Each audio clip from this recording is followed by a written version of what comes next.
Okay, so now let's understand how to do lab 3 for ISC 12 physics. So this is one of the questions from the past papers. So it says that you have to do this experiment in two parts. In part 1 you have to do by making the connections as given in figure 1, and in part 2 you have to make the connections as given in figure 1 2. Okay. Now let's understand how to make the connections. You will first start from the battery. So the cell D, see, connect the cell D, it says, right? So the cell D is the DC cell, uh, is a cell which is given in the cell box, which will be two cells connected in series. So look at the negative and positive terminals of that cell box and accordingly connect it. So this will be the positive terminal,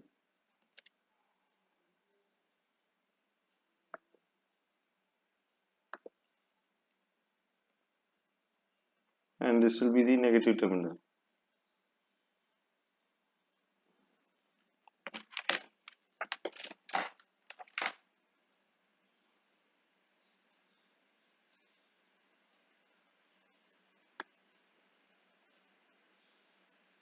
Okay.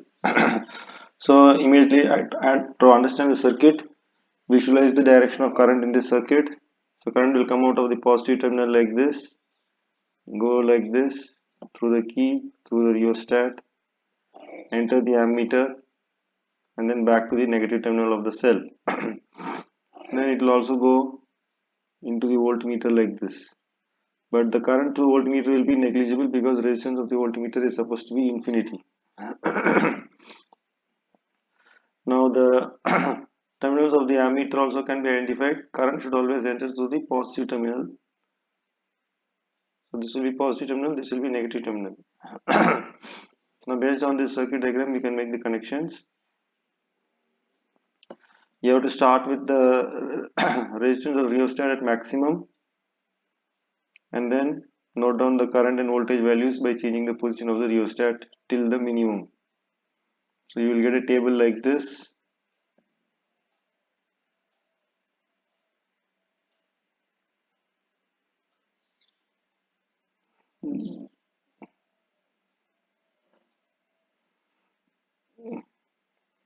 Like this you will get a table, this one.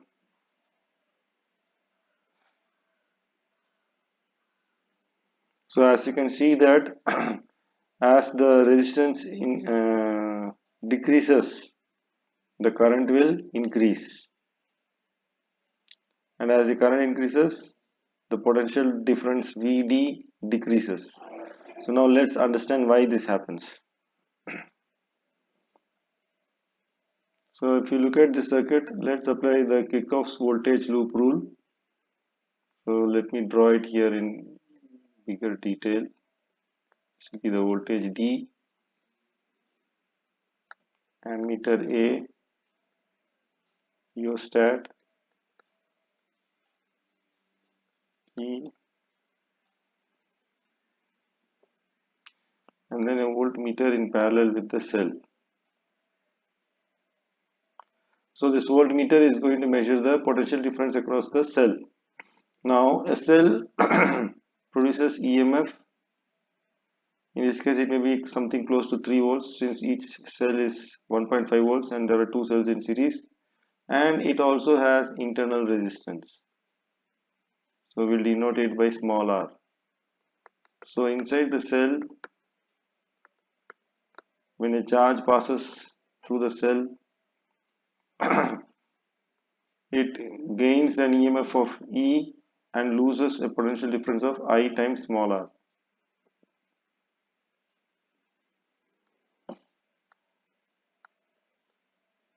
So the resistance of the rheostat, let's call it capital R.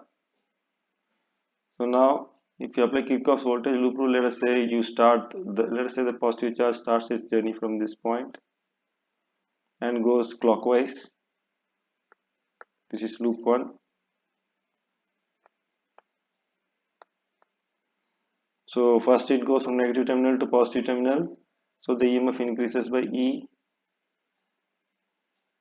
plus E. And then if it goes in the direction of current through the resistance, current always flows from higher potential to lower potential, which means the potential will drop as it flows through a resistance. So the drop is given by Ohm's law, V equals IR. So the drop in potential is minus I times small r. And then it flows in the direction of current through the capital R also. So again there is a drop of minus I times capital R. Then you come back to the starting position. So the sum of changes in potential through a closed loop is 0. So summation delta V equal to 0. This is Kirchhoff's voltage loop rule or Kirchhoff's second law.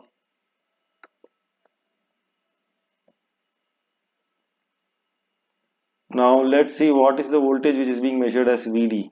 It is the voltage which is measured across E and the end of the internal resistance small r.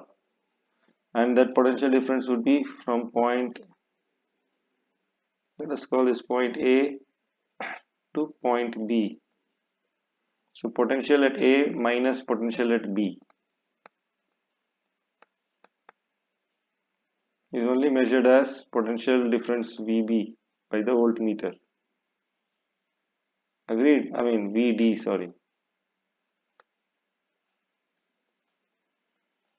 So if you start from VA, then as you go through the cell, the potential increases by E and then it decreases by IR and you end up at VB, at point B, which has a potential of VB. So so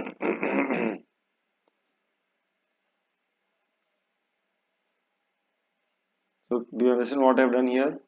I started with a potential VA and then as I moved through the cell, the potential increased by EMF E and then it decreased by IR, and so I'm left with final potential value of VB, which means VA minus VB is equal to 1 minute. We actually see in this circuit the higher potential point is VB, the point B, and the lower potential point is point A. So the voltmeter is going to measure higher potential minus lower potential, which is VB minus VA. So this should be written as VB minus VA is VD. So here also we should go accordingly. Okay, this whichever way you go, it doesn't matter. This equation is correct only. We'll just rewrite it as VB minus VA. So VB minus VA would become EMF minus IR. So if you look up that part in this equation, EMF minus IR,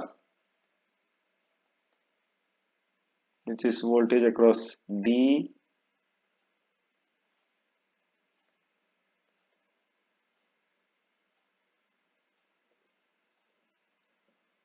is equal to I times capital R.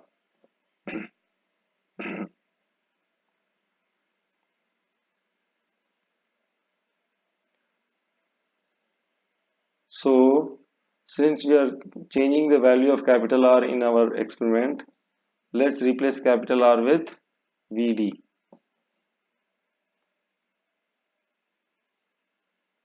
Let us call this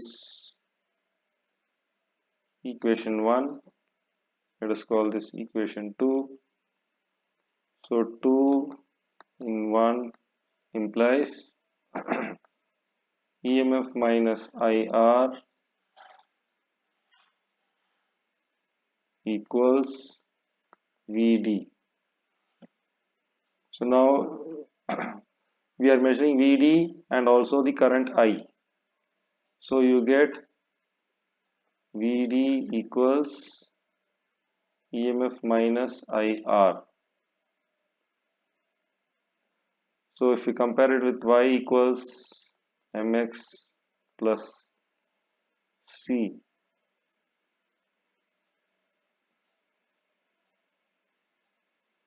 you compare it with this, the slope of this graph would be m equals I, sorry, R, internal resistance R, because X is the I, Y is the VD, so Y-intercept would be your EMF and the slope would be R.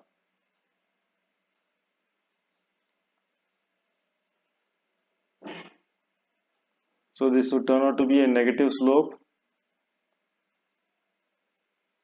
So slope would be minus R. So now let's check whether we got the negative slope in our graph. So you can see it's a negative slope. So the y-intercept, if you extend the straight line, it would reach somewhere around 2.6 or 2.7 volts. So that would be the EMF of the cell. So in a graph sheet, when you plot it, you will get the EMF of the cell in this method from the y-intercept. And you can also measure the internal resistance of the cell from the slope. So report these two results from graph 1. Slope gives internal resistance. So internal resistance is minus of slope of graph 1, and EMF is y-intercept of graph 1.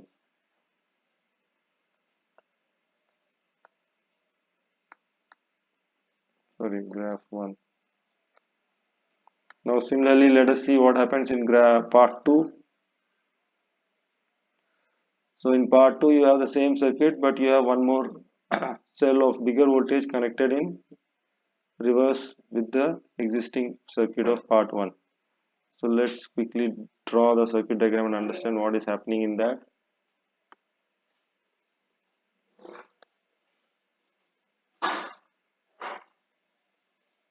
This is your VD,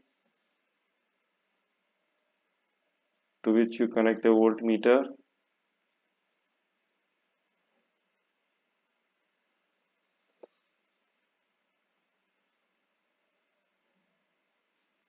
And then you will have a key,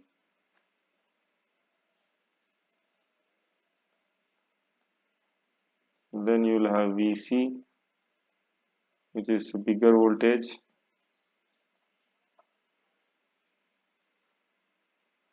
which then passes through a rheostat.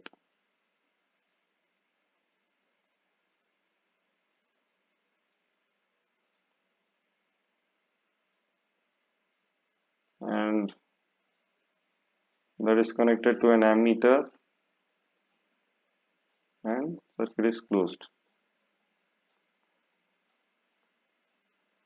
So this is positive, this is negative. So since VC is greater than VD, in the experiment this will be around 8 volt, this will be around 3 volt. So this will dominate over the weaker cell, and the current will flow from the positive terminal of VC like this, enter into VD's positive terminal and come out of its negative terminal and enter the ammeter like this. Now current should always enter the ammeter through the positive terminal. So in part 2 you have to switch the terminals of the ammeter.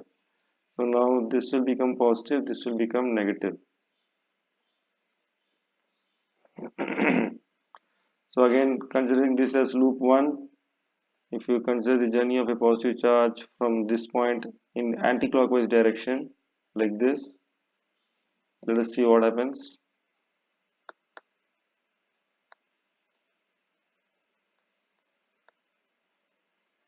So let the current be I and let the rheostat resistance be capital R. So the potential will first fall as IR minus IR, and again let us say the internal resistance here is small r and the EMF of this cell is E.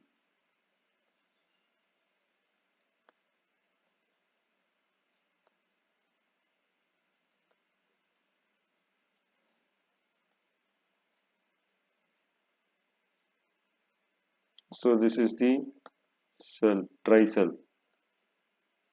Okay. So minus IR, then plus VC,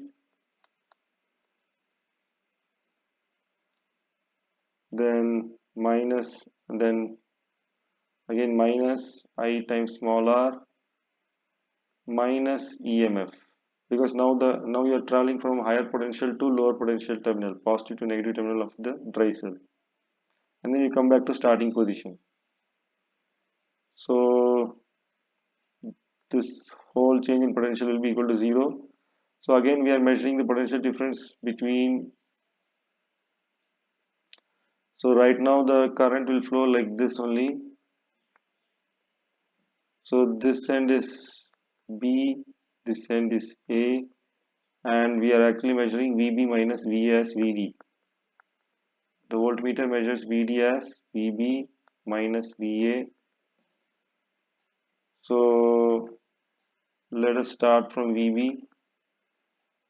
If we start from VB, the potential drops as minus I times small r, and then it further drops by EMF E, and you reach the point A. So VB minus VA, which is your VD, is actually EMF plus I times small r.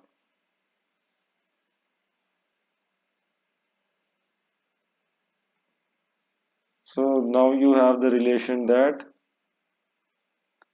VD equals EMF plus IR. So if you compare it with Y equals mx plus C, then Y intercept will be EMF, slope will be internal resistance, X will be current, Y will be VD. So now you expect a positive slope, and that's what we observe here. Look at this graph, the slope is positive and the y-intercept is given by 2.805 volts. So 2.8 volts. So it's a dry cell combination of two cells of 1.5 volt each. So it's giving an effective EMF of 2.8 volts. And the slope would give us the internal resistance. So in this the slope is 1.922 ohms. So you can report your result as EMF of dry cell. So result EMF of dry cell was found to be 2.8 volts and its internal resistance